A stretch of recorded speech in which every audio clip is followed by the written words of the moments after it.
तालाब से बाहर आते ही वह चुड़ैल अपने असली रूप में आ जाती है और अपनी शक्ति से उन दोनों नाग नागिन को मछलियां बना देती है और वहीं एक पिंजरे में कैद कर देती है। एक बार की कहानी है, दूर कहीं पहाड़ों में एक छोटा सा तालाब था। उस तालाब की गहराई में एक रहस्यमयी नागलोक था, जहां इच्छाधारी नाग नागिन अपनी बेटी, जिसने हाल ही में जन्म लिया था, रहा करते थे। नागिन की वह बेटी जन्म से ही नागिन की तरह शक्तिशाली थी। नागलोक के कुछ नाग वहां रहकर नागलोक की रक्षा किया करते थे। वहीं एक भूखी चुड़ैल उस तालाब में मछलियां पकड़ रही थी। मछलियां पकड़ते पकड़ते वह चुड़ैल नागलोक के पास आ जाती है। नागलोक में इच्छाधारी नागिन को देखकर चुड़ैल कहती है, अच्छा, तो यह दोनों इच्छाधारी नाग नागिन यहाँ इस तालाब के नीचे रहते हैं। वाह रे नागिन, क्या रहस्यमयी जगह चुनी है। तभी चुड़ैल की नजर नागिन की बेटी पर पड़ती है। चुड़ैल कहती है, अरे वाह, लगता है नागिन ने बेटी को जन्म दिया है। इसकी यह लड़की भी मुझे नागिन की ही तरह शक्तिशाली दिख रही है। यह लड़की मेरे बहुत काम आएगी। अगर इन दोनों नाग नागिन ने मुझे यहाँ देख लिया तो ये दोनों मुझे नहीं छोड़ेंगे। मुझे इन दोनों को किसी तरह इस लड़की से दूर करना होगा। ऐसा कहकर वह चुड़ैल उसी समय एक जलपरी का रूप ले लेती है और कहती है, रक्षा करो नागराज, मेरी रक्षा करो। जलपरी कहती है, नागराज मेरी रक्षा कीजिए। इस तालाब के बाहर एक राक्षस आ गया है। वह तालाब की सभी मछलियों को खा रहा है। आप अभी चलकर उसे ऐसा करने से रोक लीजिए नागराज। ऐसा कहकर वह जलपरी उन दोनों को अपने साथ तालाब के बाहर ले जाती है। तालाब से बाहर आते ही वह चुड़ैल अपने असली रूप में आ जाती है और अपनी शक्ति से उन दोनों नाग नागिन को मछलियां बना देती है और वहीं एक पिंजरे में कैद कर देती है। नागलोक वापस आकर चुड़ैल नागिन की बेटी को उठाने जाती है। तभी नागलोक की रक्षा कर रहा नाग चुड़ैल से कहता है, सावधान चुड़ैल, वहीं रुक जा। अगर एक कदम भी आगे बढ़ाया तो तुझे यहीं जलाकर भस्म कर दूंगा। उस नाग की बात सुनकर चुड़ैल उस पर हंसने लग जाती है और कहती है, जब वह नाग नागिन मेरा खुश नहीं कर पाए तो तू सपोला मेरा क्या बिगाड़ लेगा। चुड़ैल के इतना कहते ही वह नाग चुड़ैल पर हमला कर देता है। उस सांप के हमले से चुड़ैल घबरा जाती है और वहां से भाग जाती है। चुड़ैल अपनी गुफा में आ जाती है और अपने शैतान की पूजा करने लगती है। हे शैतानों के देवता, मेरी रक्षा करो। तभी उस शैतानी मूर्ति से आवाज आती है, क्या हुआ चुड़ैल, किस लिए मेरा आह्वान किया? बताओ तुम्हें क्या चाहिए? चुड़ैल कहती है, हे शैतानों के देवता, इच्छाधारी नागिन ने एक लड़की को जन्म दिया है। उसकी वह बेटी बहुत ही शक्तिशाली है। वह मेरे बहुत काम आ सकती है, परंतु एक दुष्ट सांप उसकी रक्षा में तैनात है। उसने मुझ पर हमला करके मुझे वहां से भगा दिया। चुड़ैल के इतना कहते ही शैतान उसे एक 5 सर वाली मुर्गी चुड़ैल बना देता है। वह मुर्गी चुड़ैल नागलोक में आकर उस नाग को वहीं जला देती है और नागिन की बेटी को लेकर वहां से चली जाती है। इच्छाधारी नाग नागिन जब नागलोक वापस लौटते हैं तो नागलोक के रक्षक सांप की ऐसी हालत देखकर और अपनी बेटी को वहां ना पाकर वह दोनों सारी बात समझ जाते हैं। उधर मुर्गी चुड़ैल नागिन की बेटी को लेकर अपनी गुफा में आ जाती है और उस लड़की से कहती है, सुन लड़की, अब तू मेरी बेटी है। आज से मैं ही तेरी माँ हूँ। अब मैं जैसा कहूँगी तू वैसा ही करेगी।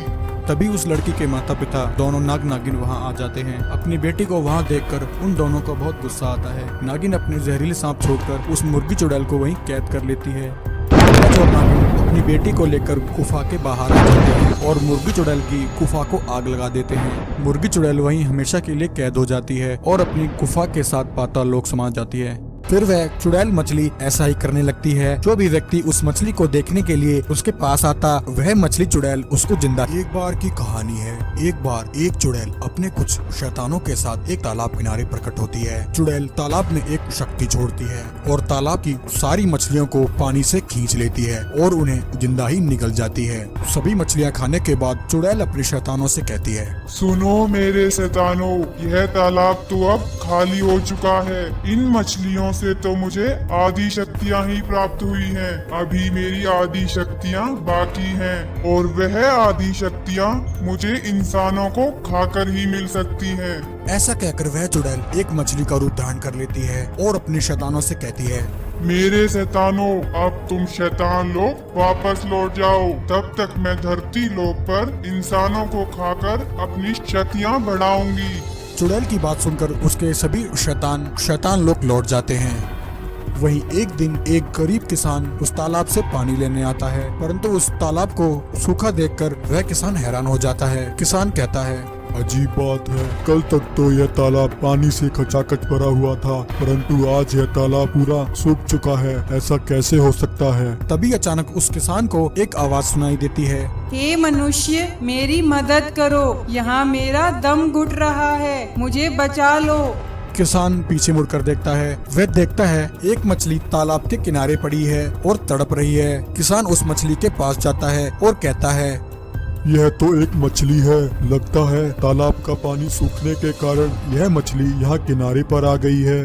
तभी मछली, जो कि चुड़ैल थी, किसान से कहती है, हे मनुष्य, मेरी मदद करो, इस तालाब का सारा पानी सूख चुका है, पानी नहीं मिला तो मैं यहीं मर जाऊंगी। इसलिए हे मनुष्य, तुम मुझे अपने घर ले चलो, मैं वहाँ किसी बर्तन में आराम से रह लूंगी। उस मछली की बात सुनकर किसान को उस पर दया आ जाती है। वह उसे अपनी बाल्टी में रख लेता है और उसे लेकर अपने घर आ जाता है।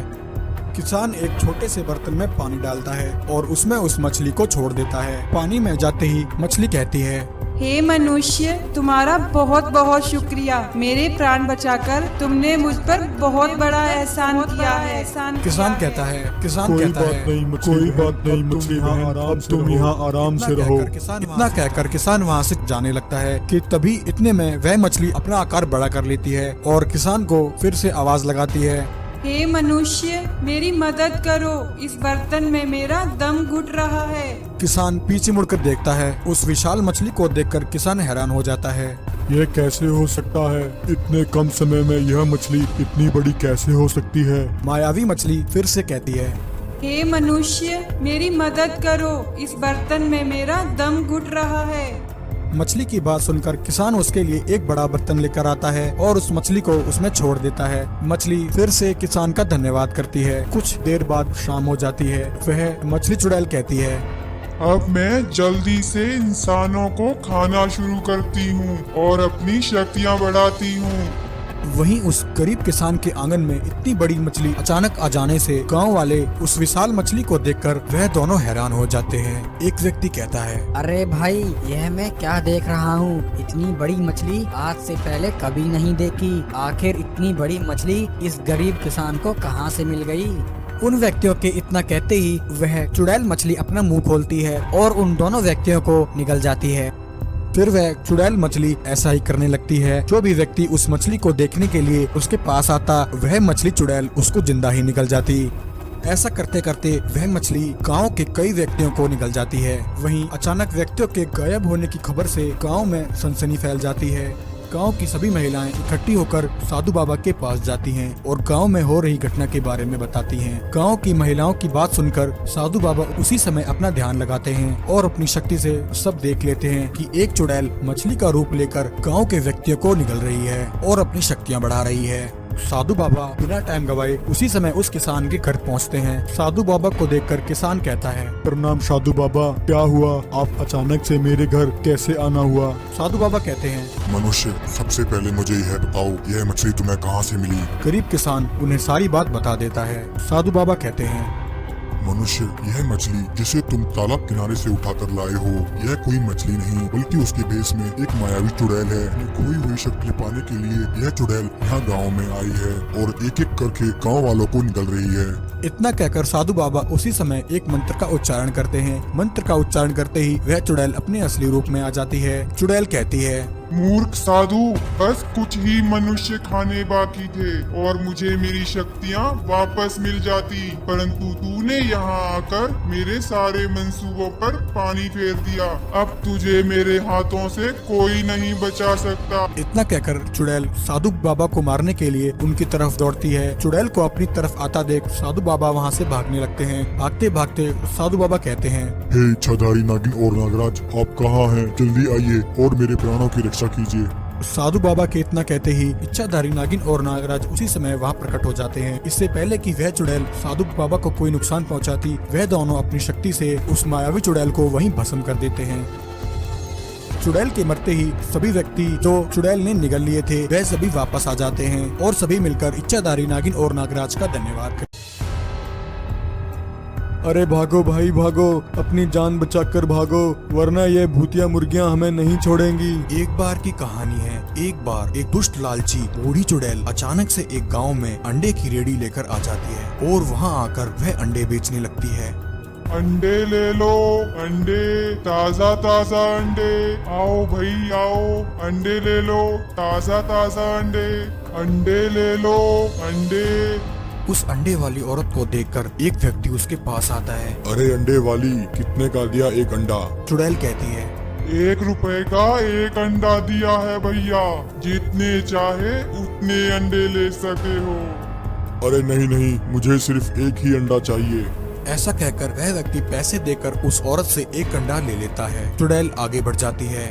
अंडे ले लो, अंडे, ताजा ताजा अंडे, आओ भाई आओ, अंडे ले लो, ताजा ताजा अंडे। गांव के अन्य व्यक्ति भी उस अंडे वाली से अंडे लेने आते हैं और अपनी इच्छा अनुसार उससे अंडे ले लेते हैं। जल्दी ही उस चुड़ैल के सारे अंडे बिक जाते हैं। वह चुड़ैल एक पेड़ के नीचे आती है और कहती है, अब आएगा मजा।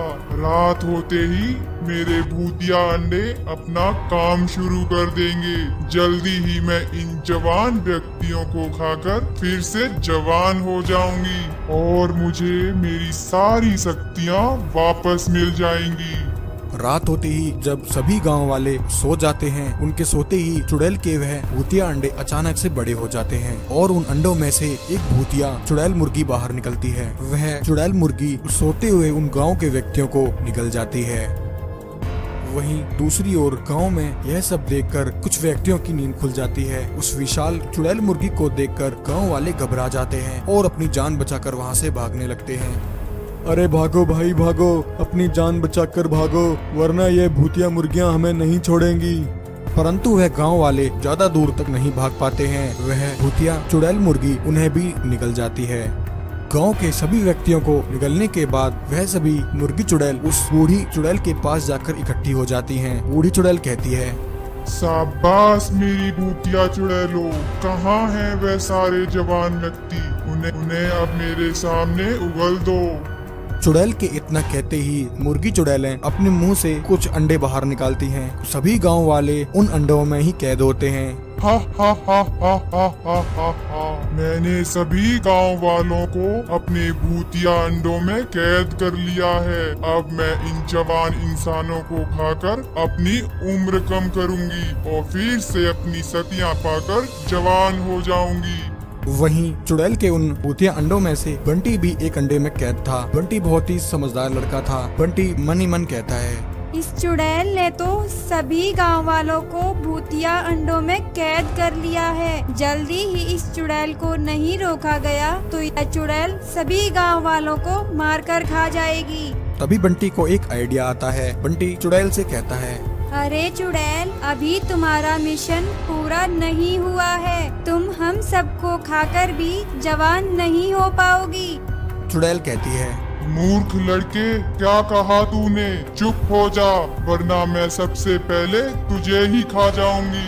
बंटी फिर से कहता है, हे चुड़ैल, मैं तो तुम्हारा भला ही चाहता हूँ। अभी इस गांव में एक और जवान व्यक्ति बचा है और उस जवान व्यक्ति को गांव के साधु बाबा ने तुम्हारे डर से अपनी कुटिया में छुपा रखा है। बंटी की यह बात सुनकर वह चुड़ैल उसी समय अपने अंडे लेकर साधु बाबा की कुटिया के पास पहुंच जाती है और आवाज लगाती है, अंडे ले लो, अंडे, ताजा ताजा अंडे, आओ भाई आओ, अंडे ले लो, ताजा ताजा अंडे। कुटिया में बैठे साधु बाबा जैसे ही उस चुड़ैल की आवाज सुनते हैं, साधु बाबा समझ जाते हैं कि यह वही चुड़ैल है जो गांव में लोगों को निगल रही है। साधु बाबा उसी समय अपना ध्यान लगाते हैं और नागराज को वहां बुला लेते हैं। साधु बाबा नागराज को सारी बात बता देते हैं। नागराज कुटिया के बाहर चुड़ैल के सामने आ जाते हैं और कहते हैं, अरे दुष्ट चुड़ैल, तेरा भांडा फूट चुका है। अब तुझे मेरे हाथों से कोई नहीं बचा सकता।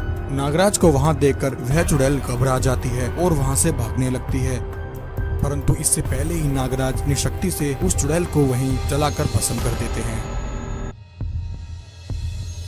वहीं दूसरी तरफ वह मुर्गी चुड़ैल नागराज की सारी शक्तियां छीन लेती है। बंटी उसी समय भागा भागा इच्छाधारी नागिन के पास जाता है। एक बार की बात है, एक मुर्गी चुड़ैल अचानक से गांव में घुस आती है और कहती है, कहाँ है वह नागराज? जल्दी से उसे मेरे सामने लाओ। उसकी वजह से मैं पिछले 100 सालों से एक गुफा में कैद थी, परंतु आज मैं उसका खून पीकर ही रहूंगी। बोल दो जाकर उस नागराज को कि मुर्गी चुड़ैल आई है। ऐसा कहकर वह गांव पर हमला कर देती है और गांव वालों को जिंदा ही जलाने लग जाती है। उसके आतंक से गांव में चारों तरफ हाहाकार मच जाती है। सभी इधर उधर भागने लग जाते हैं। अरे भाई भागो, अपनी जान बचाकर भागो। यह मुर्गी चुड़ैल तो लोगों को जिंदा ही जला रही है। जल्दी से अपने अपने घरों में जाकर छुप जाओ, वरना यह मुर्गी चुड़ैल तो हम सबको जलाकर राख कर देगी। तभी नागराज को गांव में मचे हाहाकार की खबर मिलती है। नागराज कहते हैं, अरे यह गांव में कैसी हलचल मची है? यह सब लोग इधर उधर क्यों भाग रहे हैं? लगता है फिर से कोई नई मुसीबत आई है, अभी देखता हूँ। इतना कहकर नागराज मुर्गी चुड़ैल के सामने आ जाते हैं। चुड़ैल कहीं की, तू फिर से आ गई। तुझे तो मैंने उस गुफा में बंद कर दिया था। लगता है तेरी मौत मेरे ही हाथों लिखी है। मुर्गी चुड़ैल कहती है, नागराज तब की बात और थी, अभी तुझे मेरी शक्ति का अंदाजा नहीं है। अब हम सारी शैतानी चुड़ैलें एक हो चुकी हैं। अब हमारा सामना करना तेरे ऐसा कहकर मुर्गी चुड़ैल नागराज पर अपनी जहरीली गैस बरसाती है और नागराज को एक मुर्गी बना देती है और नागराज को अपनी गुफा में ले जाती है। अपनी गुफा में पहुंचकर मुर्गी चुड़ैल नागराज से कहती है, नागराज बहुत घमंड है ना तुझे अपनी शक्तियों पर। आज मैं तेरी सारी शक्तियाँ तुझसे छीन लूंगी। वहीं दूसरी तरफ बचे कुचे गांव वाले जाकर इच्छाधारी नागिन को यह बात बताते हैं। इच्छाधारी नागिन, गजब हो गया। एक मुर्गी चुड़ैल ने अचानक से हमारे गांव पर हमला किया। उसने कई लोगों को जिंदा ही जला दिया और उसने हमारे नागराज को भी पकड़ लिया है और उन्हें अपने साथ लेकर गई है। फिर क्या था, इच्छाधारी नागिन उसी समय नागराज को बचाने के लिए निकल पड़ती है। वहीं नागिन को जाते हुए साधु बाबा देख लेते हैं। तभी गांव का लड़का बंटी साधु बाबा के पास आता है और कहता है, साधु बाबा क्या हुआ? आप कुछ परेशान लग रहे हैं। साधु बाबा बंटी को बताते हैं, बंटी बेटा, मुझे इच्छाधारी नागिन को उस मुर्गी चुड़ैल के बारे में एक जरूरी बात बतानी थी। बंटी कहता है, साधु बाबा मुझे बताइए क्या बात है? बंटी बेटा, उस मुर्गी चुड़ैल को इस प्रकार नहीं मारा जा सकता। दरअसल उस मुर्गी चुड़ैल की शक्तियाँ उसके एक भूतिया अंडे में है। मुर्गी चुड़ैल को खत्म करने के लिए किसी न किसी तरह उसका वह भूतिया अंडा नष्ट करना होगा। बंटी, अब तुम जल्दी से जाओ और इच्छाधारी नागिन को यह बात बताओ, इससे पहले कि वह चुड़ैल इच्छाधारी नागिन को भी अपने वश में कर ले। साधु बाबा की आज्ञा लेकर बंटी उसी समय भागा भागा इच्छाधारी नागिन के पास जाता है। वहीं दूसरी तरफ वह मुर्गी चुड़ैल नागराज की सारी शक्तियां छीन लेती है। तभी इच्छाधारी नागिन वहां पहुंच जाती है। क्योंकि इच्छाधारी नागिन को मुर्गी चुड़ैल की शक्तियों का अंदाजा नहीं होता है, तो वह भी उसके जाल में फंस जाती है। वह नागिन को भी एक मुर्गी बना देती है। अब तुम दोनों की शक्तियाँ मुझे मिल चुकी हैं। अब मेरा सामना कोई नहीं कर सकता। मुर्गी चुड़ैल की ये सारी बातें बंटी सुन रहा होता है। इस मुर्गी चुड़ैल ने तो नागिन और नागराज दोनों को मुर्गी बना दिया। अब मुझे ही कुछ करना होगा। तभी इतने में बंटी को पास में पड़ा हुआ एक पत्थर दिख जाता है। बिना टाइम गवाए बंटी उस पत्थर को उठाकर सीधा मुर्गी चुड़ैल के उस भूतिया अंडे पर फेंक कर मारता है। पत्थर लगते ही भूतिया अंडा नष्ट हो जाता है। अंडा नष्ट होते ही मुर्गी चुड़ैल वहीं मर जाती है और इच्छाधारी नागिन और नागराज भी अपने असली रूप में आ जाते हैं। शक्ति लगते ही छोटू नागराज धरती लोक पर आ गिरते हैं। जादुई बाज पर बैठकर नागलोक को निकल पड़ते हैं। यह कहानी शुरू होती है जब कालिया राक्षस और चुड़ैल एक साथ इच्छाधारी नागिन पर हमला कर देते हैं। इच्छाधारी नागिन भी अपनी पूरी शक्ति से इन दोनों का सामना करती है, परंतु अचानक हुए इस हमले से इच्छाधारी नागिन की शक्तियाँ कालिया राक्षस और चुड़ैल के आगे कमजोर पड़ने लगती हैं। उन तीनों में एक घमासान लड़ाई होती है। तभी इच्छाधारी नागिन की एक शक्ति चुड़ैल को लगती है। चुड़ैल अधमरी होकर जमीन पर गिर जाती है, परंतु इतने में ही मौका पाकर कालिया राक्षस अपनी एक भयंकर शक्ति इच्छाधारी नागिन पर मारता है। शक्ति लगने से इच्छाधारी नागिन की मृत्यु हो जाती है। इच्छाधारी नागिन के मरते ही कालिया राक्षस नागमणि के पास जाता है। जैसे ही कालिया राक्षस नागमणि को छूने की कोशिश करता है, तभी उसे एक जोर का झटका लगता है। कालिया राक्षस घबरा जाता है। अरे यह कैसी शक्ति है जो मुझे नागमणि उठाने से रोक रही है? तभी चुड़ैल कहती है, कालिया, हम में से कोई भी इस नागमणि को नहीं उठा सकता है। इस नागमणि को सिर्फ नागलोक का उत्तराधिकारी ही उठा सकता है। चुड़ैल की बात सुनकर कालिया राक्षस के दिमाग में एक शैतानी ख्याल आता है। वह इच्छाधारी नागिन के अंडे को उठाकर ले जाता है। अपनी गुफा में लाकर वह अपशक्ति से उस अंडे को तोड़ने की कोशिश करता है, परंतु अंडा नहीं टूटता है। कालिया राक्षस निराश होकर बैठ जाता है। तभी कुछ समय बाद वह अंडा अपने आप टूट जाता है और उसमें से नागराज बाहर आता है। कालिया राक्षस कहता है, मेरे बच्चे, आखिरकार तुम बाहर आ ही गए। मेरे बच्चे, हमें एक महत्वपूर्ण कार्य करना है। हमें जल्द से जल्द वह नागमणि हासिल करनी है। एक बार मुझे नागमणि मिल गई, उसके बाद मैं तुम्हें नागलोक सौंप दूंगा और फिर तुम नागलोक पर राज करना। राज। छोटू नागराज कहता है, जैसे आपकी आज्ञा पिताजी, बताइए कहाँ है वह नागमणि। कालिया राक्षस छोटू नागराज को लेकर नागमणि के पास आ जाता है। छोटू नागराज नागमणि को उठाकर कालिया राक्षस को सौंप देता है। नागमणि की शक्ति मिलते ही कालिया राक्षस कहता है, आखिरकार मुझे नागमणि की शक्तियाँ मिल ही गयी। बच्चे, अब मुझे तेरी कोई जरूरत नहीं है। इतना कहकर कालिया राक्षस अपनी एक भयंकर शक्ति छोटू नागराज पर मारता है। शक्ति लगते ही छोटू नागराज धरती लोक पर आ गिरते हैं। साधु बाबा वहीं घूम रहे होते हैं। साधु बाबा छोटू नागराज के पास आते हैं। छोटू नागराज, आप यहाँ क्या कर रहे हैं और आपकी यह हालत किसने की? छोटू नागराज साधु बाबा को सारी बात बता देता है। छोटू नागराज की बात सुनकर साधु बाबा अपनी शक्ति से सब कुछ देख लेते हैं कि किस प्रकार कालिया राक्षस ने उनके साथ धोखा किया है। छोटू नागराज, वह कालिया राक्षस तुम्हारा पिता नहीं है। उसने नागमणि हासिल करने के लिए सिर्फ तुम्हारा इस्तेमाल किया है। तुम्हारी माँ को भी उसी ने मारा है, जो कि अब उसे नागमणि की शक्तियाँ हासिल हो चुकी हैं। अब वह बहुत ही शक्तिशाली हो चुका है। अब उसका सामना करना आसान खेल नहीं है। नागलोक पर कब्जा करने के बाद वह पृथ्वी लोक पर आक्रमण अवश्य करेगा। इससे पहले कि वह आक्रमण करे, हमें वहाँ पहुँचकर उसे रोकना होगा। ऐसा कहकर साधु बाबा छोटू नागराज को विशेष शक्तियाँ प्रदान करने के लिए यज्ञ करते हैं। उस यज्ञ कुंड में से एक जादुई बाज और एक त्रिशूल निकलता है। साधु बाबा और छोटू नागराज उसी समय उस जादुई बाज पर बैठकर नागलोक को निकल पड़ते हैं और कालिया राक्षस के पास पहुंच जाते हैं। उन दोनों को देखकर कालिया कहता है, बच्चे, उस समय तो तू बच गया था, परंतु आज तुझे मेरे हाथों से कोई नहीं बचा सकता। अब मेरे गुलामों, जाओ खत्म कर दो इन दोनों को। इतना कहते ही कालिया राक्षस के गुलाम साधु बाबा और छोटू नागराज पर हमला कर देते हैं। साधु बाबा अपनी शक्ति का वार उन गुलामों पर करते हैं। साधु बाबा कहते हैं, छोटू नागराज, यही मौका है। जाइए और इस त्रिशूल से इस कालिया राक्षस की जीवन लीला समाप्त कर दीजिए। तब तक मैं इनको रोकता हूँ। साधु बाबा की बात सुनकर छोटू नागराज कालिया राक्षस की तरफ दौड़ते हैं और त्रिशूल सीधा कालिया राक्षस को मार देते हैं। त्रिशूल लगते ही कालिया राक्षस वहीं ढेर हो जाता है और जलकर भस्म हो जाता है।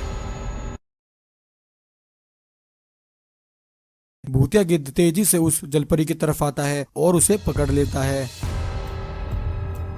मुर्गी चुड़ैल जलपरियों का खून पी रही होती है। तभी नागराज को वहाँ देखकर मुर्गी चुड़ैल घबरा जाती है और बोलती है, अरे यह नागराज यहाँ कहाँ से आ गए? एक बार की कहानी है। एक बार एक साधु जंगल के रास्ते जा रहा होता है। चलते चलते साधु को बहुत प्यास लगती है। तभी साधु को पास में एक कुआं दिखाई देता है। साधु उस कुएं के पास जाता है और उस कुएं से पानी निकालने की कोशिश करता है। तभी अचानक वहाँ मुर्गी चुड़ैल आ जाती है। मुर्गी चुड़ैल साधु से कहती है, अरे मूर्ख साधु, कौन है तू और यहाँ इस जंगल में क्या कर रहा है? क्या तुझे मालूम नहीं यह कुआं मुर्गी चुड़ैल का है? तेरी हिम्मत कैसे हुई इस कुएं से पानी भरने की? इतना कहकर मुर्गी चुड़ैल अपनी शक्ति से साधु को एक भूतिया गिद्ध में बदल देती है और कहती है, मेरे भूतिया गिद्ध, आज से तुम मेरे गुलाम हो। अब से मैं जो कहूँगी तुम वही करोगे। भूतिया गिद्ध कहता है, हाँ मुर्गी चुड़ैल, मैं आज से आपका गुलाम हूँ। बताइए मेरे लिए क्या आज्ञा है? मुर्गी चुड़ैल बोलती है, ऐ मेरे भूतिया गिद्ध, मुझे समंदर की जल परियां चाहिए। जल परियों का खून पीकर ही मैं इस मुर्गी रूप से आजाद होकर अपने असली रूप में आ सकती हूँ। अब तुम जाओ और उन जल परियों को उठा लाओ। चुड़ैल की बात सुनकर भूतिया गिद्ध उसी समय नदी के पास आ जाता है। तभी उसे नदी में तैरती एक जलपरी दिखाई देती है। भूतिया गिद्ध तेजी से उस जलपरी की तरफ आता है और उसे पकड़ लेता है।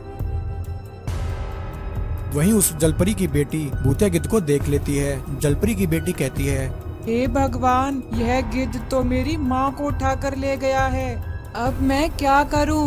यह कहकर जलपरी की बेटी बहुत परेशान हो जाती है और वहीं रोने लगती है। तभी चीकू मुर्गा वहां आता है। चीकू मुर्गा जलपरी से कहता है, हे जलपरी बहन, क्या हुआ? तुम इस प्रकार क्यों रो रही हो? जलपरी की बेटी कहती है, चीकू भैया, एक विशाल गिद्ध मेरी माँ को उठा कर ले गया है। वह मेरी जलपरी माँ को कहाँ लेकर गया है, मुझे कुछ पता नहीं। अब मैं अपनी माँ को कैसे बचाऊं? चीकू मुर्गा बोलता है, जलपरी बहन, आप चिंता मत कीजिए, हम इसी समय नागराज के पास चलते हैं। नागराज अवश्य ही तुम्हारी जलपरी माँ को तलाश कर लेंगे। चीकू मुर्गा उसी समय जलपरी को लेकर नागराज के पास आ जाता है और उन्हें सारी बात बता देता है। तभी नागराज कहते हैं, चीकू मुर्गे, तुम मुझे इसी समय नदी के पास ले चलो जहाँ से उस भूतिया गिद्ध ने जलपरी बहन को उठाया था। चीकू मुर्गा नागराज को लेकर नदी किनारे आ जाता है। तभी नागराज देखते हैं भूतिया गिद्ध फिर से वहां आता है और एक जलपरी को उठाकर ले जाने लगता है। यह देखकर नागराज उसी समय अपनी शक्ति उस भूतिया गिद्ध पर मारते हैं। शक्ति लगते ही भूतिया गिद्ध जलपरी को छोड़ देता है और खुद नदी किनारे आ गिरता है। नागराज उस भूतिया गिद्ध से कहते हैं, अरे मूर्ख गिद्ध, तू इन जलपरियों को उठाकर कहाँ लेकर जा रहा है? जल्दी मुझे बता, वरना मैं अभी तेरी जीवन लीला यहीं समाप्त कर दूंगा। भूतिया गिद्ध बोलता है, नागराज, तू मेरा कुछ नहीं बिगाड़ सकता। मैं इन जलपरियों को यहाँ से लेकर ही जाऊंगा। यह सुनकर नागराज को बहुत गुस्सा आता है। वह उसी समय उस भूतिया गिद्ध को जलाकर वहीं भस्म कर देते हैं। तभी भूतिया गिद्ध, जो कि एक साधु था, अपने असली रूप में आ जाता है। साधु बाबा को देखकर नागराज हैरान हो जाते हैं। साधु नागराज से कहता है, हे नागराज, मुझे माफ कर दीजिए। एक दुष्ट चुड़ैल ने मुझे धोखे से अपना गुलाम बना लिया था और एक गिद्ध का रूप देकर वह चुड़ैल मुझसे अपना काम करा रही थी। वह दुष्ट मुर्गी चुड़ैल जलपरियों का खून पीकर अपना असली रूप और अपनी शक्तियाँ वापस पाना चाहती है। नागराज, अब आप मेरी मदद कीजिए और उन जलपरियों को बचा लीजिए। नागराज उसी समय साधु बाबा के साथ मुर्गी चुड़ैल के पास आ जाते हैं। मुर्गी चुड़ैल जलपरियों का खून पी रही होती है। तभी नागराज को वहां देखकर मुर्गी चुड़ैल घबरा जाती है और बोलती है, अरे यह नागराज यहाँ कहाँ से आ गया? नागराज, मुझे माफ कर दो। मैंने अभी सिर्फ एक ही जलपरी का खून पिया है। मैं इन्हें वापस नदी में छोड़ दूंगी। यह सुनकर नागराज को बहुत गुस्सा आता है। वह बोलते हैं, दुष्ट मुर्गी चुड़ैल, अब तेरे पापों का घड़ा भर चुका है। तुझे मेरे हाथों से कोई नहीं बचा सकता। यह कहकर नागराज मुर्गी चुड़ैल पर हमला करते हैं और उसे जलाकर वहीं भस्म कर देते हैं। जो जलपरियां जिंदा बच गई थी, नागराज उन्हें वापस नदी में छोड़ देते हैं।